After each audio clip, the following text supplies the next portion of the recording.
My name is Megan Reynolds, and at 34 years old, I never expected to be defending my right to live in my own home.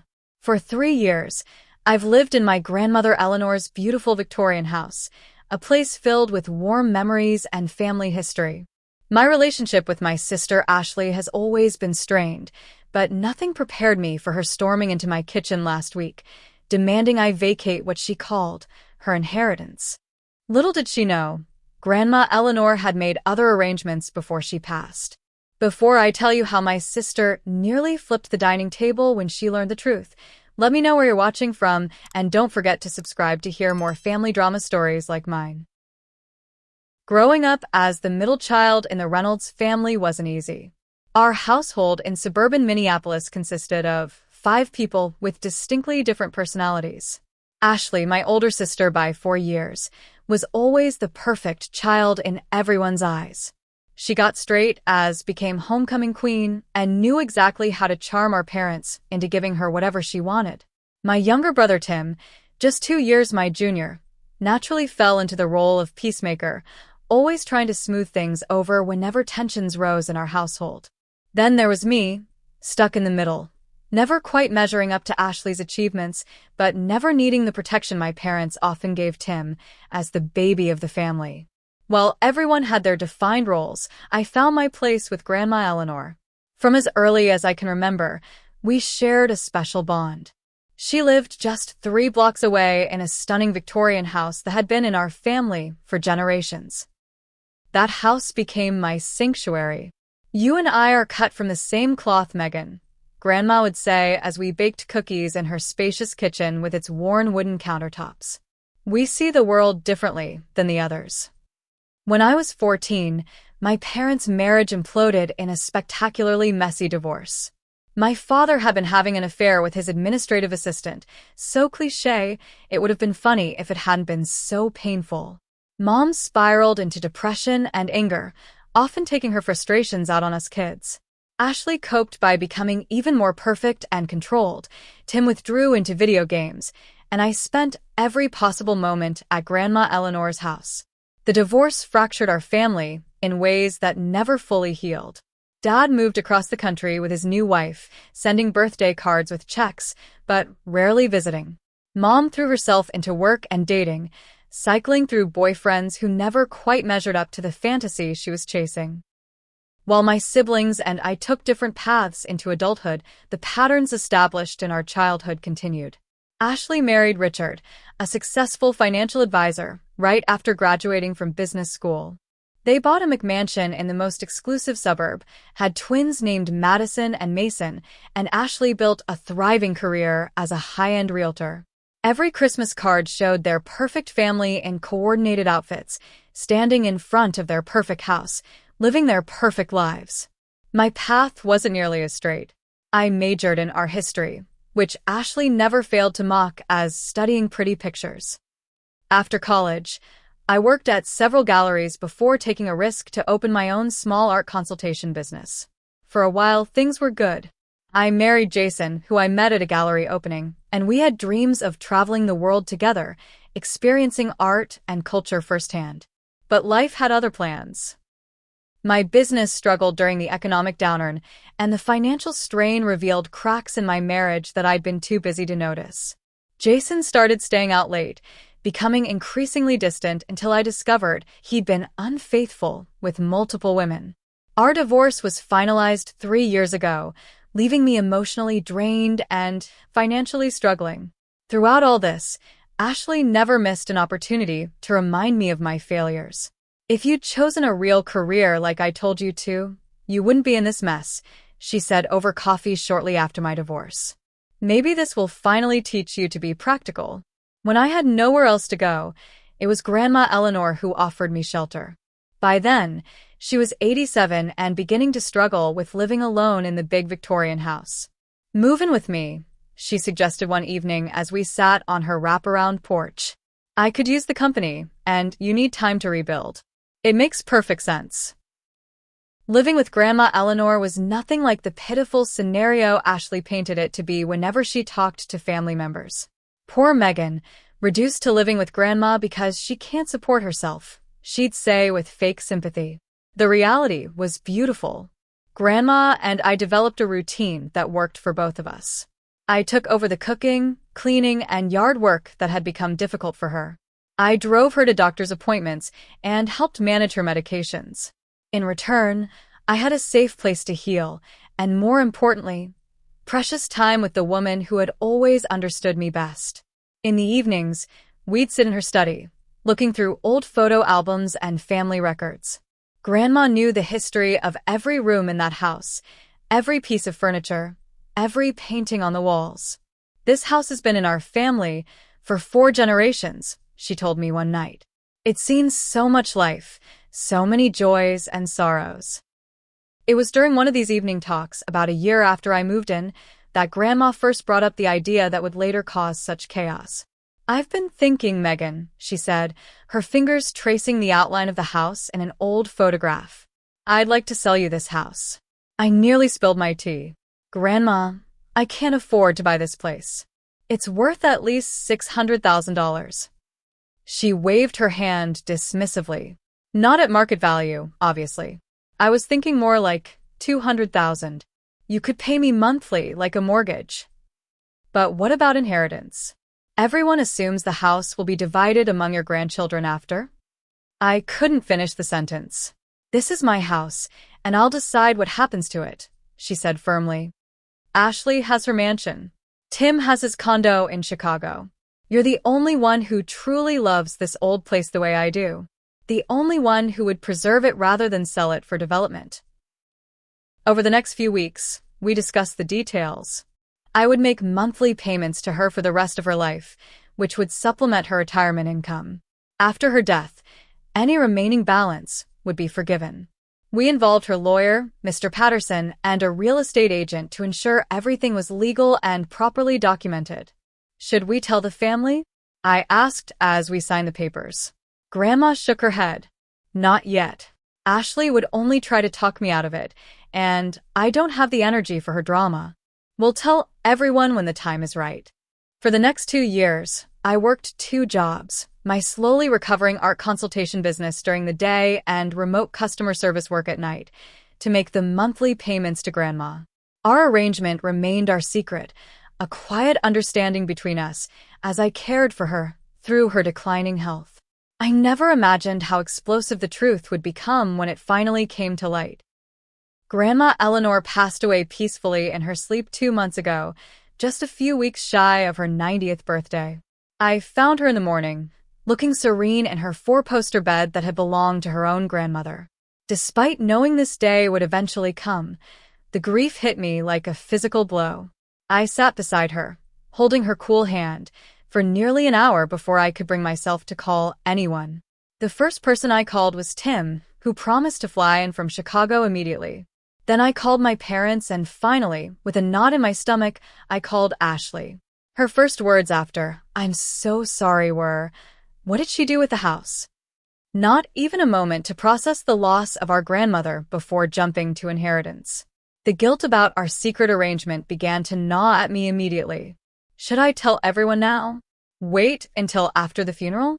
I had no idea how to navigate the situation, and the one person who could have advised me was gone. The funeral was a somber affair at the small Methodist church Grandma had attended her entire life. Ashley took charge of the arrangements, of course, selecting the most expensive casket and floral arrangements, then reminding everyone repeatedly how much they cost. She stationed herself at the front of the receiving line, accepting condolences as though she had been the one closest to Grandma, while I stood quietly to the side, my grief too raw for public display. After the service, everyone gathered at the house for the reception. Hearing family members refer to it as Eleanor's house, or the family house, made my anxiety spike each time. I caught Ashley giving tours to relatives, pointing out antiques, and saying things like, "I'll probably donate this to the Historical Society," or "This would look perfect in our front room." The reading of the will was scheduled for the following week at Mr. Patterson's office. I knew what it contained. Grandma and I had discussed it extensively. Specific items were designated for various family members: her wedding rings to Ashley, her art collection to me, her rare book collection to Tim, and so on. But the will deliberately did not mention the house, since it had already been sold to me. Mr. Patterson read through the document methodically, and I watched Ashley's face grow increasingly tense as he neared the end without mentioning real estate. Finally, she interrupted. "Excuse me, but there's nothing here about the house. That's the primary asset." Mr. Patterson adjusted his glasses. "The will distributes all assets in Eleanor's estate at the time of her death. The house is not mentioned because it wasn't part of her estate." The room went silent for a moment before erupting in confused questions. Ashley's voice rose above the others. "That's ridiculous. Of course the house is part of her estate. Mom always said I'd get the house because I have children who need the space." I sat frozen, feeling all eyes turn to me as Mr. Patterson said, "Perhaps Megan can clarify the situation." But I couldn't form the words. Not there, not with everyone staring. "I think we all need time to process Grandma's passing before discussing the house," I finally managed to say. Tim, ever the peacemaker, backed me up. "Megan's right. Let's all take some time. The house isn't going anywhere." Ashley was fuming as we left the lawyer's office, but she maintained her composure until we reached the parking lot. "You know something," she hissed at me. "What did you convince her to do?" "This isn't the time, Ashley," I replied, my voice shaking. "We'll figure it out later." But later came sooner than I was prepared for. The very next day, Ashley showed up at the house with a measuring tape and catalog of paint samples. "I'm thinking of knocking out this wall to create an open concept," she announced as she barged into the kitchen where I was having my morning coffee. "Ashley, we haven't decided anything about the house yet," I protested. She looked at me with a mixture of pity and condescension. "Oh, Megan. We both know you can't afford to buy out my share, and Tim already said he's fine with me taking the house as long as he gets fair market value for his portion. You'll need to start looking for an apartment soon." Over the next several weeks, this pattern continued. Ashley would show up unannounced, sometimes with Richard in tow, making plans for their house. She brought boxes and began labeling furniture with sticky notes: keep, sell, donate. Each time, I removed the notes after she left, which only escalated her behavior. The small, passive-aggressive comments became more frequent and direct. "This old wallpaper will be the first to go," she'd say, knowing how much I loved the vintage pattern in the dining room. Or, "These floors need to be completely redone. They're so worn out." Each comment felt like a personal attack, as if she was criticizing not just the house but my care of it and, by extension, my care of Grandma. I tried several times to gently hint at the truth. Grandma and I had discussions about what should happen to the house. I ventured one day, as Ashley was measuring for new drapes. "I'm sure she told you that you could stay until you got back on your feet," Ashley replied dismissively. "And you've had 2 months already. Richard and I plan to start renovations next month, so you should really start packing." Every attempt at honest conversation was deflected or ignored. Ashley had created a narrative in her mind where the house was unquestionably hers, and no suggestion to the contrary could penetrate her certainty. Meanwhile, I was becoming increasingly anxious, sleeping poorly and jumping every time the doorbell rang, afraid of another confrontation. What made it worse was Ashley telling extended family members that I was being difficult about moving out, painting me as the unreasonable one clinging to a house that wasn't mine. At a cousin's birthday party, I overheard her telling our aunt, "We're trying to be patient with Megan. She's always been emotionally unstable, and Grandma's death hit her hard. But she can't just squat in the family house forever." I left the party in tears, wondering if I was the crazy one. Maybe I should just give up and move out. The house wasn't worth destroying what little family relationship we had left. But then I'd look around at the home Grandma and I had shared, remember our agreement, and find my resolve strengthening again. This was my house. I had the paperwork to prove it, and Grandma had wanted me to have it. I just needed to find the courage to stand my ground. The situation reached a breaking point one Tuesday afternoon when I returned from a client meeting to find a strange woman in the living room, taking measurements and making notes. A stack of fabric swatches sat on Grandma's antique coffee table. "Excuse me," I said, startled. Who are you, and what are you doing in my house? The woman looked up, equally surprised. Oh. You must be the sister. Im Denise Batsun, interior designe. Ashley hired me to develop a renovation plan. She gave me a key and said it would be fine to get started today. My hands began to shake with anger. I'm sorry, but Ashley had no right to give you a key or permission to enter this house. I'm going to have to ask you to leave. Denise looked uncomfortable, but Ashley said the house belongs to her now. She said you were just staying temporarily until... That's not accurate, I interrupted, trying to keep my voice steady. There seems to be a misunderstanding. Please gather your things and leave. Now.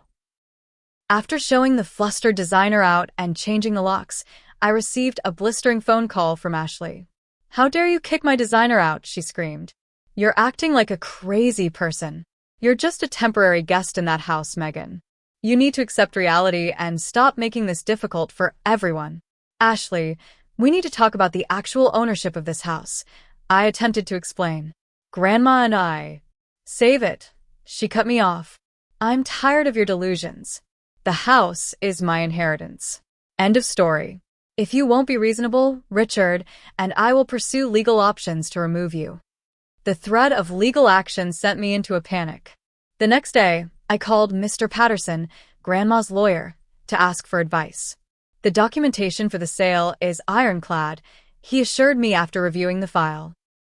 Your grandmother was of sound mind when she made this decision, and we made sure to have her doctor provide a statement confirming her mental competence at the time of the sale. Ashley can certainly try to contest it, but she won't succeed. So what should I do? I asked. Stand your ground, he advised. But be prepared. Family disputes over inheritance can get extremely ugly, even with clear legal documentation. He wasn't wrong. 2 days later, Richard showed up unannounced to inspect the property. He walked through each room with a contractor, discussing renovations as if I wasn't even there. The kitchen will need to be gutted, he said, pointing to the vintage cabinets Grandma and I had lovingly restored together. Ashley wants everything modern and high-end. Richard, I finally interrupted. You and Ashley need to stop making plans for this house. It's not yours to renovate. He gave me a cold look. Megan, I understand you're having a hard time moving on, but this is becoming pathological. Ashley is trying to be patient with you, but my patience is wearing thin. You have 2 weeks to find another place to live, or we'll be forced to take formal action. That evening, we had a family dinner at my parents' house that turned into a nightmare. Ashley had clearly been talking to everyone beforehand, because the conversation immediately centered around Ashley's inheritance and how I was being difficult. Honey, I know you were close to Grandma, Mom said, patting my hand condescendingly, but you must have misunderstood whatever she told you. The house was always meant to go to Ashley. That's not true, I protested, looking around the table at the faces of my family. Why does everyone assume that? Because it makes sense, Dad interjected. Ashley has the twins. She needs the space. Plus, she's the only one financially stable enough to maintain a house that size. The conversation continued in this vein, with everyone telling me why Ashley deserved the house more than I did. No one asked what Grandma had actually wanted. No one seemed to care. That night, I couldn't sleep. The stress was becoming unbearable. I lay awake wondering if I should just give up. Was the house worth all this pain and conflict? But then I remembered the evenings spent with Grandma in her garden, her patient instructions as she taught me to care for her heirloom roses. I remembered her voice as she told me stories about each room in the house, the history embedded in its walls. And I remembered her words when we signed the papers. This house belongs with you, Megan. You're its future now. The next day, I found sticky labels all over the house, marking items as keep, donate, or sell. Ashley had come in while I was out and labeled nearly everything, including my personal belongings. The dining room table where Grandma and I had shared countless meals was marked sell. Her collection of teacups, which she had promised to me since I was a little girl, were labeled donate. It felt like Ashley was systematically erasing Grandma's presence, and by extension my presence, from the house. Each label was like a tiny wound. I spent the evening carefully removing them all, tears streaming down my face as I worked. The next morning, Ashley called, furious. "Why did you remove my labels? I spent hours organizing everything. You had no right to come into my house and label my things," I replied, my voice surprisingly steady. "Your house? Your things?" Ashley laughed bitterly. "You're delusional, Megan. This is MY inheritance. Those are MY family heirlooms now. You have 2 weeks to find a new place. After that, I'm having everything you don't take put in storage and changing the locks." After hanging up, I called the real estate agent who had handled the sale of the house to request copies of all documentation. If Ashley was going to force a confrontation, I needed to be prepared. That evening, Richard called. His voice was coldly professional. "Megan, I've consulted with a lawyer friend. He says we have grounds to have you legally removed from the property for unlawful occupation. I'd rather not go that route, but Ashley is at her wit's end with your behavior." "Richard," I said carefully, "before you pursue any legal action, you might want to check the property records for this address." There was a pause. "What's that supposed to mean?" "It means you and Ashley are making assumptions that aren't based in reality. I suggest you do your homework before making threats." The next day, I discovered that Ashley had been telling family members that I was squatting in Grandma's house and refusing to leave despite her generous offer to help me find an apartment. The narrative had shifted from me being a temporary guest to me being an illegal occupant. Enough was enough. It was time to end this. The confrontation came sooner than I expected. Just 3 days after my conversation with Richard, I was working from home when I heard a vehicle pull into the driveway. Looking out the window, I saw Ashley's SUV, followed by a small moving truck. My heart began racing as I watched Ashley directing 2 men in uniform toward the house. I met them at the front door. "What's going on?"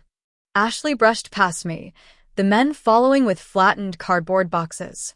"I told you that you had 2 weeks, but this is ridiculous. You're clearly not making any effort to pack, so I brought help." "Ashley, you can't just—" "Save it," she interrupted, directing the movers toward the stairs. "Start with the bedroom. Pack everything except the furniture." I stepped in front of the men. "I'm sorry, but you need to leave. You don't have permission to be here or to touch any of my belongings." "Don't listen to her," Ashley told them. "This is my house. I inherited it from my grandmother, and my sister is refusing to move out." The movers looked uncomfortable, caught between us. I turned to them directly. "This is my legal residence. I have documentation proving I own this property. If you proceed to pack or remove any items without my consent, it will constitute theft and breaking and entering, and I will call the police." They hesitated, looking to Ashley for guidance.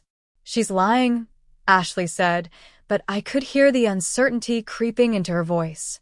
"She's been living here temporarily while our grandmother was ill, and now she's refusing to accept reality." I maintained eye contact with the movers. "I understand you're just trying to do your job, but I'm asking you to leave my property now. This is a family dispute that needs to be resolved privately." After a brief, tense silence, one of the men turned to Ashley. "Ma'am, we can't get involved in a situation like this. If there's any question about property ownership or right to access, we have to back out." "This is ridiculous," Ashley exclaimed. Fine. "Wait in the truck. I'll handle this myself." After the men retreated, she turned to me, face flushed with anger. "You just can't accept that your free ride is over, can you?" I took a deep breath. "Ashley, we need to talk about this rationally. Let's sit down and—" "There's nothing to talk about." She stormed into the kitchen, grabbed an empty box she'd brought in, and began aggressively pulling items from the cupboard. "I'm done with your stalling tactics. You've been taking advantage of Grandma for years, living here rent-free, and now you think you can take advantage of the whole family." I watched as she carelessly handled Grandma's teacups, the ones we'd carefully washed together every Sunday. "Ashley, please stop. Those are fragile." "Oh, worried about the family heirlooms now?" "Don't worry, I'll make sure they go to someone who appreciates them." She smirked, deliberately holding a cup dangerously by its delicate handle. Maybe I'll give them to Madison. She can use them for her doll's tea parties. That casual cruelty, the deliberate threat to something Grandma had treasured, something that held so many precious memories, was the final straw. A calm clarity washed over me. This had gone on long enough. Put the cup down, Ashley. Something in my tone made her look up, surprised. She set the cup down but maintained her aggressive stance, hands on her hips. This is my inheritance now, she said, her voice dripping with satisfaction. Pack your things and leave. Instead of responding immediately, I turned and walked to my office. I could hear Ashley following, still talking. Don't ignore me, Megan. You can't keep avoiding reality. I've been more than patient, but... I opened my desk drawer and removed a folder containing the deed to the house, the bill of sale, and all related documentation. I returned to the kitchen where Ashley was still ranting and placed the papers on the counter. Actually, Grandma sold me the house last year. Ashley's face went through a remarkable transformation. First came confusion, her eyebrows drawing together as she tried to process my words. Then disbelief, her eyes widening as she glanced down at the papers. This was followed quickly by shock as she picked up the deed and saw my name clearly listed as the property owner. Finally, her expression settled into pure, unadulterated rage. "This is fake," she shouted, though her voice trembled. "You forged these documents. You took advantage of Grandma when she was old and confused. The documents are real, Ashley. Grandma sold me the house at below market value. I've been making payments to her for the past 2 years. It was her decision, made when she was completely lucid." Ashley's face had turned an alarming shade of red. "You manipulated her. You poisoned her against me. There's no way she would have done this voluntarily. She did it because she knew I loved this house the way she did. Because she knew I would preserve it rather than gutting it for granite countertops and open-concept living." Ashley grabbed her phone. "I'm calling Richard. We'll see what his lawyer friend has to say about this elder abuse." While she made the call, pacing and gesticulating wildly, I remained calm. The truth was finally out, and despite the chaos unfolding, I felt a weight lifting. No more secrets, no more anxiety about when and how to tell everyone. Richard arrived 30 minutes later, rushing in like a knight to Ashley's rescue. He snatched the documents from the counter and scanned them, his expression growing increasingly grim.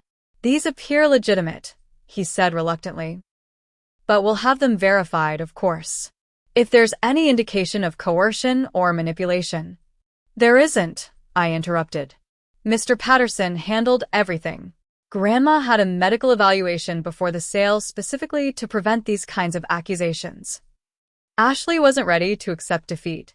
She would never have done this to me. Never. Her voice had risen to a shriek. "You turned her against me. You've always been jealous of me, and now you've stolen what should have been mine." She grabbed the nearest object, a ceramic fruit bowl, and hurled it against the wall, where it shattered. The moving men, who had ventured back to the porch when they heard shouting, quickly retreated to their truck. "Ashley, you need to calm down," Richard said, grabbing her arm as she reached for another projectile. "This isn't helping. Don't tell me to calm down. She stole my inheritance." Ashley wrenched away from him and turned back to me. "This isn't over. Not by a long shot. I'll contest this. I'll sue you. I'll make sure everyone knows what you did." "What I did was honor Grandma's wishes," I replied steadily. "This was her decision.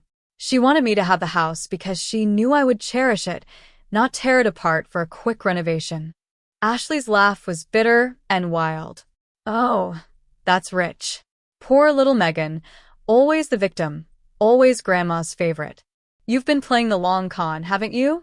Moving in here, pretending to take care of her, all so you could manipulate her into giving you the house. That's not what happened, and you know it." I was struggling to maintain my composure now. I moved in because she needed help, and I needed a place to stay. The house came later, and it was entirely her idea. "Liar!" Ashley screamed, lunging toward me. Richard caught her around the waist, physically restraining her. "You've always been a liar, always playing the victim." Poor Megan, so misunderstood, So special because she's sensitive and artistic. Years of hurt and resentment were pouring out of her now, things that had nothing to do with the house and everything to do with our fractured relationship as sisters. Words that couldn't be taken back, wounds that might never heal. Richard managed to steer her toward the door. "We're leaving now before you say or do something that makes this situation worse. We'll have our lawyer contact you, Megan." As they reached the door, Ashley turned back, her face contorted with rage and hurt. "This isn't over. You think you've won, but I'll make sure you regret this. I'll make sure everyone knows what you really are." The door slammed behind them, leaving me alone in the sudden silence, surrounded by the wreckage of our confrontation. I sank into a chair, shaking with adrenaline and emotion, and allowed myself to cry for the first time since this ordeal began. The house was mine, legally and rightfully. But I wondered, as I listened to Ashley's car screech down the driveway, what the true cost would be. The aftermath of the confrontation was swift and chaotic. Within hours, my phone was blowing up with calls and texts from family members. Ashley had wasted no time in spreading her version of events, painting me as a manipulative thief who had taken advantage of an elderly woman. "How could you trick Grandma like that?" my mother demanded when I finally answered her call. "Ashley is devastated. She always assumed the house would be hers." "I didn't trick anyone, Mom," I tried to explain. "This was Grandma's decision. She approached me about buying the house." "Buying? With what money? Everyone knows you've been struggling financially since the divorce." The dismissal in her voice was painful to hear. My father's call was similarly accusatory. "Your sister has children, Megan. They could have used that house. What are you going to do with all that space by yourself? It's selfish."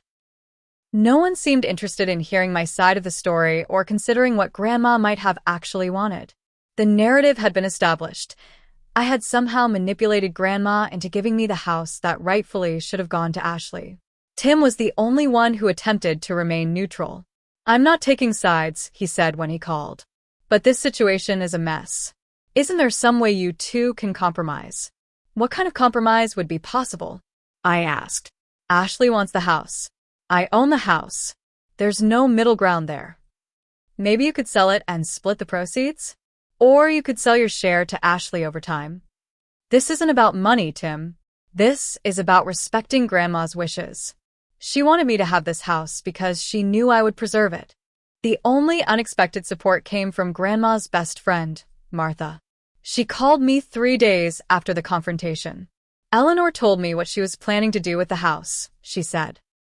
"She was worried about exactly this reaction from Ashley, but she was determined that you should have it. She said you were the only one who truly understood the soul of the place." Those words were a balm to my wounded spirit, a confirmation that I wasn't crazy or manipulative. I was honoring what Grandma had wanted.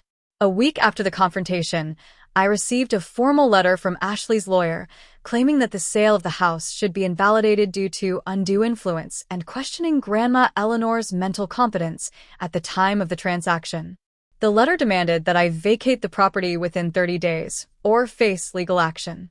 I immediately forwarded it to Mr. Patterson, who responded with reassuring confidence. "They have no case," he told me. "We took every precaution to ensure the transaction was above board. Your grandmother had a complete medical evaluation that confirmed she was of sound mind, and the doctor is prepared to testify to that if necessary." I hired my own attorney anyway, a woman named Sarah Hernandez who specialized in estate disputes. "Unfortunately, I see cases like this all the time," she said during our first meeting. "Family members often have strong expectations about inheritance, and when those expectations aren't met, things can get ugly. But legally, you're on very solid ground." With Sarah's guidance, we gathered all documentation related to the sale, including the medical evaluation, witness statements from the real estate agent and notary present at the signing, and Grandma's own written statement explaining her decision. Meanwhile, the family had divided into factions. Most sided with Ashley, either because they genuinely believed her version of events or because they were afraid to cross her. A few remained neutral, uncomfortable with the conflict, but unwilling to get involved. Only Martha and my cousin Rebecca openly supported me. The social isolation was harder than I had anticipated. Grocery shopping became an exercise in anxiety, as I never knew when I might run into a disapproving relative. I stopped going to family gatherings after an uncomfortable encounter at a great-aunt's birthday party, where several cousins pointedly ignored me. Ashley took the conflict to social media, posting veiled references to toxic family members and elder abuse. Though she never named me directly, everyone in our social circle knew exactly who she was talking about. I began receiving concerned messages from old friends who had seen her posts, wondering what was going on. The stress began affecting my health. I had trouble sleeping, developed tension headaches, and lost my appetite. There were days when I seriously considered giving up, signing the house over to Ashley just to end the nightmare. But then I would walk through the rooms, touching the banister Grandma's hand had polished for decades, looking at the garden she had tended so lovingly, and I knew I couldn't betray her trust. In the midst of all this, Martha provided another piece of crucial information. Eleanor kept journals, she told me during one of her visits. She wrote nearly every day for the last 20 years. Have you found them? I hadn't, but with Martha's guidance, I discovered a box of leather-bound journals in a trunk in the attic. Reading through them, I found multiple entries where Grandma had discussed her plans for the house, dating back several years before I moved in. The children were here for Sunday dinner. One entry from 5 years earlier read, Ashley spent the entire time talking about how she would update the house when it became hers someday. She wants to knock down walls, rip out the original woodwork, replace my garden with a pool. It breaks my heart to think of this house being gutted of its history and character. I need to find another solution. And later, after I had moved in, watching Megan care for this old house has confirmed what I already knew. She's the one who should have it after I'm gone. She sees the beauty in the worn stair treads and the imperfect glass in the windows. She understands that these aren't flaws to be corrected, but character to be preserved. These journals became another piece of evidence supporting Grandma's intent, but they also provided personal comfort. In her own words, I could hear her voice again, reassuring me that I was doing the right thing. The legal process dragged on for weeks. Ashley's lawyer filed motions and sent threatening letters. My lawyer responded with calm, factual rebuttals. We were preparing for the possibility of a court battle, though Sarah remained confident it wouldn't come to that. Their case is weak, she explained. They're hoping to intimidate you into giving up. But the longer this goes on, the more money they're spending on legal fees for a fight they're unlikely to win. What neither of us anticipated was the real reason behind Ashley and Richard's desperation. It came to light accidentally, through Tim. He called me one evening, sounding troubled. I had dinner with Ashley and Richard last night, he said. Things are not good with them, Megan. Richard's investment firm is in trouble. They've been hiding it, but they're seriously overextended financially. The twins' private school, the country club membership, the vacation home in Aspen, they can't really afford any of it. They were counting on selling Grandma's house to bail themselves out. Suddenly, Ashley's extreme reaction made more sense. This wasn't just about inheritance or sibling rivalry. She needed the house, or rather, she needed the money from selling it, to maintain her perfect facade of a life. The revelation didn't change my resolve, but it did help me understand the situation better. Ashley wasn't just being greedy, she was desperate. It didn't excuse her behavior, but it explained it. A few days later, Ashley escalated the conflict again by somehow getting the utilities shut off at the house, claiming that the accounts should be transferred to her name as the rightful owner. It took 2 days of calls and documentation to get everything turned back on, during which time I stayed with Martha to avoid a house with no heat or water. This move backfired on Ashley, however. My lawyer immediately filed for a restraining order against both Ashley and Richard, prohibiting them from entering the property or interfering with my residence in any way. The judge granted it, citing their pattern of harassment and attempted intimidation. When Tim learned about the utility shutoff, he finally took a firm stand. That's going too far, he told me. I've tried to stay neutral, but what Ashley did was wrong. I'm coming home next weekend. I think it's time we all sat down and had a real conversation about this. Tim's support felt like a turning point. For the first time since Grandma's death, I wasn't completely alone in this fight. I began to see a path forward, though I knew it wouldn't be easy or quick. What I couldn't have anticipated was how dramatically things would change when the truth about Ashley and Richard's financial situation came to light. With Tim's support and the restraining order in place, I finally had some breathing room to process everything that had happened. The constant state of high alert I'd been living in for months began to ease, allowing me to think more clearly about how to move forward. One rainy afternoon, I decided to organize Grandma's study, a task I'd been avoiding since her death. In the bottom drawer of her desk, I found a leather portfolio I hadn't seen before. Inside was a handwritten letter addressed to me, dated just 2 weeks before she passed away. "My dearest Megan," it began. "If you're reading this, I'm no longer with you. I wanted to leave you these words to remind you why I chose to sell you this house. It wasn't just because you needed a home or because you took such good care of me in my final years. It was because in you, I see the same love for this place that I've felt my entire life. You understand that a house isn't just walls and floors and ceilings. It's memories and history and soul." The letter continued, addressing the likely family conflict. "I know my decision may cause discord, especially with Ashley. She has always expected the house would be hers someday, though she never showed any real attachment to it beyond its monetary value. I hope you'll stand firm in the face of any challenges. This house belongs with you, Megan. Don't let anyone convince you otherwise." Reading Grandma's words gave me renewed strength. I'd been wavering, questioning whether the house was worth the family strife it had caused. But Grandma had anticipated this conflict and still believed I should have the house. I needed to honor that decision, not out of stubbornness or selfishness, but out of respect for her wishes. The next day, Tim arrived from Chicago. We spent hours talking through everything that had happened, reviewing the documentation, and discussing options for moving forward. Unlike the rest of the family, he actually listened to my side of the story, without judgment. "I believe you," he said finally. "And more importantly, I believe this is what Grandma wanted. But Megan, you have to understand how this looks to everyone else. You were living with Grandma, depending on her for housing, and then suddenly you own her house. It raises questions, fair or not." "I know," I admitted. "But I don't know how to make people understand when they won't even listen to me." Tim suggested a family meeting with our parents, hoping that with him there as a mediator, they might be more receptive. I agreed, though with significant trepidation. The meeting was tense but productive. I showed them Grandma's journals, the letter she'd left me, and all the legal documentation of the sale. My father remained skeptical, but my mother began to soften. "I had no idea Eleanor had thought about this so carefully," she said, leafing through the journal entries. "She never discussed any of this with me. She was a private person," I reminded her gently.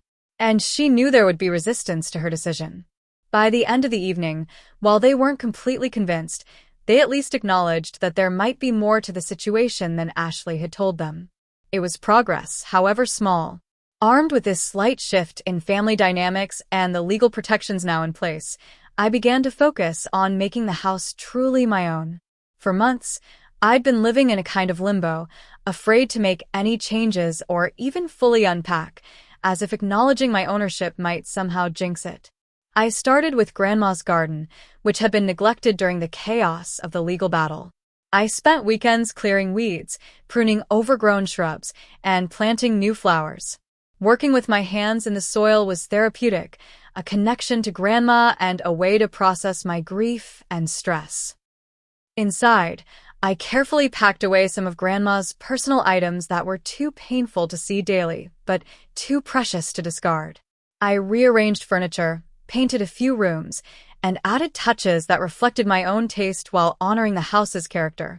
Throughout this process, I found unexpected support from new friends. My neighbor Lucia, who had watched the drama unfold from next door, began inviting me for coffee and introducing me to other neighbors.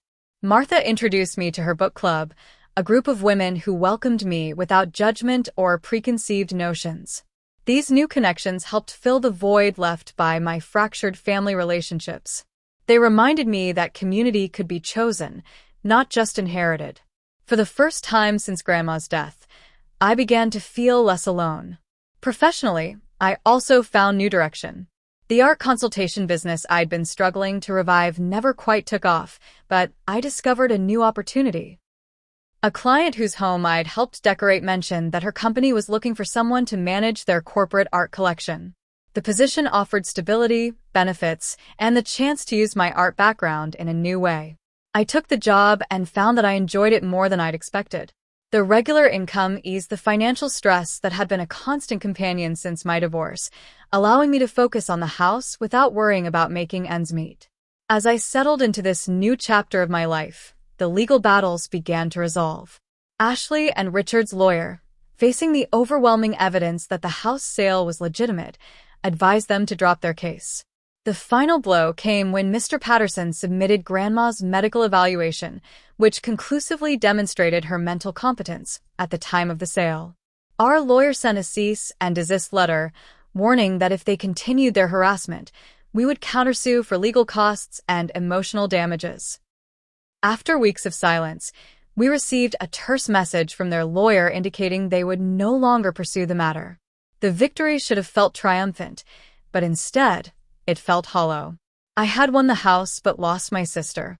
Despite everything she had done, there was still a part of me that mourned our relationship, damaged beyond repair by this conflict. Tim suggested a final attempt at reconciliation, offering to mediate a conversation between Ashley and me. Not about the house, he clarified. That issue is settled. But maybe you two can find a way forward as sisters. I agreed, though without much hope. Ashley, however, refused. Tell her she got what she wanted, was the message she sent through Tim. She has the house. She doesn't need a relationship with me too. The rejection hurt, but it also freed me in a way. I had tried. I had stood my ground legally, while still leaving the door open for reconciliation. Ashley's choice to keep that door closed was her decision, not mine. In a final attempt to preserve family connections, I invited relatives to an open house, hoping to show them that I was honoring Grandma's legacy, not exploiting it. Some came, tentatively at first, but warming as they saw the care I had taken with the property. Others declined, still loyal to Ashley or uncomfortable with the ongoing tension. It wasn't a perfect resolution, but it was a start, a recognition that healing would come gradually, if at all. As summer turned to fall, I received one last unexpected call from Richard. Ashley doesn't know I'm calling, he began awkwardly. But there are some items in the house, family photos, some of her childhood mementos, that she'd like to have. Would you be willing to set them aside for her? It was a small olive branch, not from Ashley directly, but through her husband. Of course, I agreed immediately. I never wanted to keep her from having personal items with sentimental value. Richard came alone to collect the boxes I had prepared, adding a few more items as we walked through the house. As he was leaving, he paused. For what it's worth, I think Eleanor made the right choice. Ashley would have gutted this place within a month. You've preserved it beautifully. Coming from my sister's staunchest ally, the acknowledgement was both surprising and validating. It didn't heal the rift with Ashley, but it confirmed what I had always believed, that Grandma had made her decision knowingly and purposefully. As Richard's car disappeared down the driveway, I turned back to the house, my house, with a newfound sense of peace. The battle had been painful, but necessary. I had honored Grandma's wishes and protected her legacy. In doing so, I had also found my own strength and voice. The house that had been the center of so much conflict now represented something different. Not just inheritance or property, but growth, resilience, and the courage to stand up for what's right, even when it's difficult. 1 year after the confrontation in my kitchen, life had settled into a new normal. The legal case against me was officially dismissed, with the judge noting the overwhelming evidence that the house sale had been legitimate and properly executed. Mr. Patterson called with the news, his voice warm with satisfaction. Your grandmother would be proud of how you handled this, Megan. You stayed true to her wishes despite enormous pressure. The house itself had transformed along with my life. No longer a battlefield, it had become truly my home. I'd preserved its historical character while making thoughtful updates. Restored hardwood floors gleamed beneath area rugs chosen to complement the original woodwork. The kitchen retained its vintage charm but now featured updated appliances. The garden had been revitalized with new plantings alongside Grandma's perennials. My relationship with Ashley remained distant, but had evolved from active hostility to a cold civility. We saw each other rarely, at major family events where we exchanged minimal pleasantries before gravitating to opposite sides of the room. The twins, now 8, occasionally visited with my parents, wide-eyed and curious about the house their mother had talked about so bitterly. "Mom says you stole this house," Madison said bluntly during one visit, catching me off guard. "That's not exactly what happened," I replied carefully. "Sometimes grown-ups see the same situation very differently." "I like it here," she confided. "It feels like a storybook house." Those small moments gave me hope that perhaps the next generation might escape the burden of our conflict. My parents had gradually come around as they saw how I honored Grandma's legacy. Mom helped me organize a display of family photographs in the hallway, including several of Ashley and her family. Dad, a retired carpenter, spent weekends helping me restore the back porch that had begun to sag. "I was wrong about you and this house," he admitted one afternoon as we sat drinking lemonade on the newly repaired porch. "I thought you were being selfish, but I see now that Eleanor knew exactly what she was doing when she sold it to you." Tim remained my strongest ally, visiting regularly from Chicago and mediating family gatherings with his natural diplomacy. "You've created something special here," he told me during his Christmas visit. "Not just preserving a house, but creating a home." Professionally, I had found unexpected fulfillment in my corporate art management role, which had expanded to include curating rotating exhibitions in the company's public spaces. The stability of regular income allowed me to invest in proper maintenance of the house without the financial anxiety that had plagued me during the early days of ownership. Perhaps the most meaningful transformation was in the garden.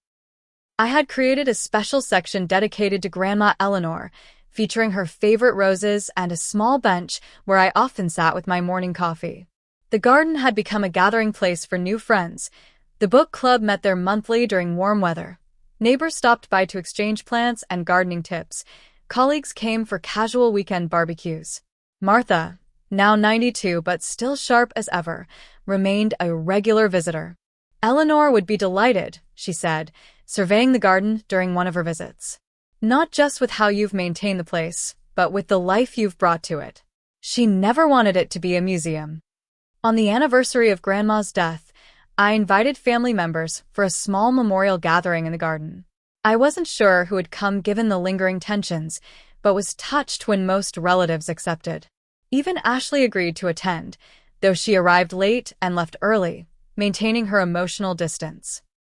During the gathering, I unveiled a small bronze plaque I'd had installed on the garden wall. "Eleanor Reynolds Garden. May her love continue to grow here." It was a simple tribute, but seeing it in place felt like closing a circle, honoring the woman who had made all of this possible. As guests mingled in the garden, Tim drew me aside. "Have you heard about Richard and Ashley?" he asked quietly. I shook my head. We had an unspoken agreement not to discuss Ashley with me, unless necessary. They're selling the house in Lakewood, downsizing to a condo. Apparently, Richard's business troubles weren't temporary. The news should have felt like vindication, proof that their desperate grab for Grandma's house had been financially motivated. Instead, I felt an unexpected sympathy. Despite everything, Ashley was still my sister, and financial insecurity was something I understood all too well from my post-divorce years.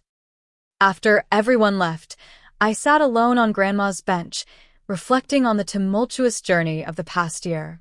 The fight for the house had been painful, but necessary.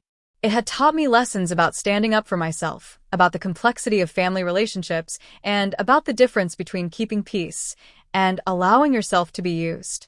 I had learned that sometimes the hardest boundaries to set are with the people we love. That family ties, while precious, don't give anyone the right to bully or manipulate. That standing firm in the face of injustice isn't selfishness, it's self-respect. Most importantly, I had learned that family isn't just about blood relations.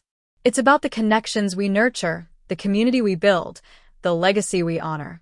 My family, now included Martha, my neighbors, my book club friends, and colleagues who had supported me through the darkest times.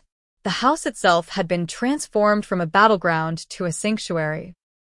Each room held memories of Grandma Eleanor, but now also contained the beginnings of my own story. The dining room where Ashley had confronted me now hosted lively dinner parties. The kitchen where we'd argued hosted cooking lessons with neighborhood children. The garden where I'd cried alone now flourished with new life and regular visitors. As twilight settled over the garden, I made a decision. Tomorrow, I would write Ashley a letter. Not to reopen old wounds or seek an apology I knew would never come, but to extend a small olive branch. I would invite her children to visit whenever they wanted, to know their great-grandmother's house, and perhaps form their own connection to this piece of family history. The reconciliation might never be complete.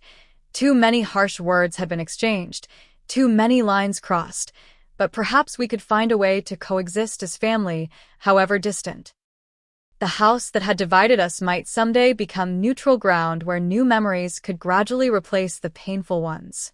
As darkness fell, I walked through the quiet rooms, touching the banister Grandma's hand had smoothed for decades, looking out windows that had witnessed generations of family joys and sorrows. This house had seen conflict before, and would likely see it again long after I was gone. But for now, it was mine to protect and cherish, just as Grandma had intended. "Thank you," I whispered to the empty rooms, knowing Grandma would somehow understand. I wonder how many of you have faced similar family conflicts over inheritance or property. It's a surprisingly common experience that so many families go through, but few talk about openly. If you've navigated these difficult waters yourself, I'd love to hear how you handled it in the comments below. Did you stand your ground like I did, or find another path? Don't forget to like this video if you found my story helpful. Subscribe for more real-life stories about family dynamics, and share with anyone who might be facing similar challenges. Sometimes knowing we're not alone in these struggles is the greatest comfort. Thank you for listening to my story, and remember that sometimes the hardest battles lead to the most meaningful growth.